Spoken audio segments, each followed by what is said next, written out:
Knothole Glade is a location in Fable, Fable the Lost Chapters, and Fable Anniversary. It is a town situated on the Witchwood Island off the mainland Albion, near the Witchwood Arena and the Temple of Abo. It is protected from the dangerous creatures that occupy the island by a large wooden gate, which is constantly guarded. So it's described on the in-game map as a village founded by the woodcutters of old, and the warriors of Knothole Glade are known to wield some of the best axes in all of Albion. In ancient times, the warriors of Knothole Glade were great Balverine hunters and had to undergo a gruesome initiation ceremony requiring them to kill a Balverine with their bare hands. They would then be able to wear a tattoo in the image of a howling Balverine to prove their strength. Even by the time of Fable, Balverine hunters from Knothole Glade were some of the greatest in all of Albion, such as Scarlet Robe. See our video here as well.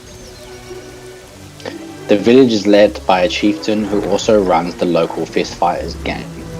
In the middle of the town stands a statue of Scarlet Robe, a heroine popular for her Balverine slaying exploits, because she was born there.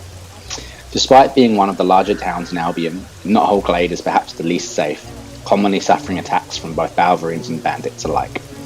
Because of the constant danger of surprise attacks, it seems that the town has permitted weapons to be unsheathed for immediate action, as opposed to Oakvale, Hook Coast and Snowspire Village, where it is criminal to have a drawn weapon. However, for the most part, the town runs smoothly. There is a tavern, a weapon shop, and a tattoo shop, as well as a general store. Another unique element of the town is the shooting range located just outside the front gates. It requires the player to shoot an arrow at his face. The demon door just outside the town as well requires the player to shoot an arrow at his face directly. And if the shot is strong enough, the demon door will open. The hero with a low archery skill can usually open this with a charged shot from Arkan's crossbow, so the actual weapon you use can impact how heavy the shot actually lands as well. So you don't have to be a complete archery genius, you just would need a better bow or crossbow. So the town's main export is wood and axes, which it supplies to all of Albion, and it's obviously pretty obvious that as we've talked about, with axes being their primary weapon and wood being their primary sort of backstory as well. Knothole Glade is mentioned in Fable 2 as part of the Knothole Island DLC. The inhabitants have made an exodus migration because they had grown tired of constant Balverine attacks and the weather. It does piss it down a lot. They had heard there was an island further to the southeast, which allows its inhabitants to control the weather. The Knothole tribe decided it was worth a shot and set sail. Knothole Island was the result. So the Knothole Glade chief is the mayor of Knothole Glade in Fable and Fable the Lost Chapters, and obviously Fable Anniversary.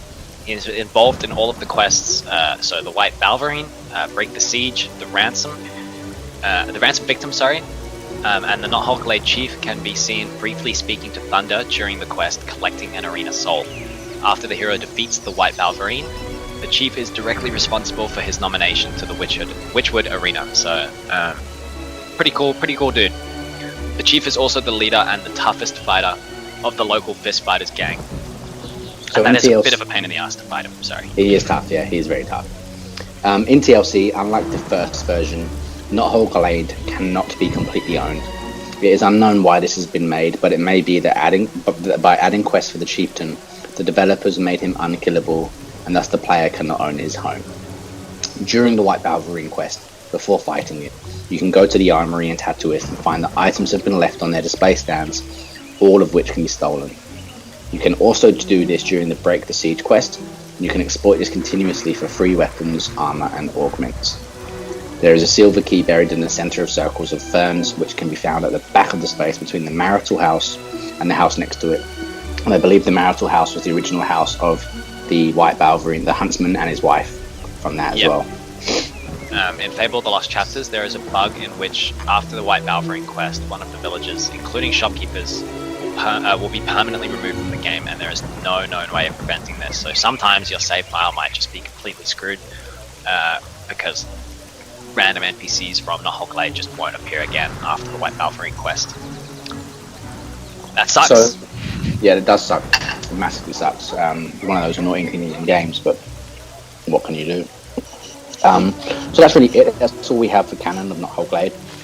It's a really, really cool place. It's always been one of my favourite locations of Fable. partly to do with the soundtrack, which you guys should be able to hear in the background here, partly because of the kind of foresty setting, but also because of the stuff that Witchwood has around it as well. So it's a really cool island to go to. I like the arena. I like Temple of Avo. I like just walking through those woods. There's always good traders there as well. My question is, and based on the look of the chief and the fact that he's called Chief, is this like a Viking reference, like an Irish or Welsh kind of Viking reference? I mean, does it remind you a little bit of the way The Witcher 3 portrays Skellige? Yeah, definitely. I think there was quite clearly supposed to be a bit of a cultural gap between the mainland of Albion and all of Witchwood and Knothole Glade specifically. Not necessarily as close to the barbarians, but definitely like, yeah, I get a pretty heavy like Viking or Welsh or Irish vibe rather than the obvious Britain that is the mainland, which I think is really cool. There's like an actual cultural difference rather than just it's another town just on a different island. There is an actual like backstory and history to it that's different to what everything else has. Well, even the houses are wooden houses, with the really tall roofs as well. That's right. The tavern, especially, is like an open frontage, right? Which the only other one that is in the game like that is in Hook Coast, I believe, which is not the same style build, but has the open frontage. I mean, rather than like a door to get in. Yeah. So, Knothole Glade is certainly a really cool place, and I think if there was a place in the whole of Fable that if I had to be in the game and live in, despite the dangers and the weather, I probably would live in Knothole Glade. Yeah, definitely. I think it's probably the coolest town in the game, and surprisingly big considering what we said before with how it's kind of one of the more dangerous locations. It's still pretty large. It's really spacious and spread out considering what's there. Definitely. There's actually a little spot that I never really go to in playthroughs of Knothole Glade, which is the one where you go down. You're going into the village and you go down, and there's like I don't know what it is, like a stable or something. You never really go down there. There's just nothing there. It's just kind of... Only time I've ever gone down there is on evil playthroughs when it's a place to dictate where the guards are kind of attack you from. Yeah. So I think that's all we have on Knothole Glade. If anyone wants to add anything, if anyone wants to share their thoughts, let us know in the comments. And until next time, we'll see you in the next Fable Lore video. Yep, bye.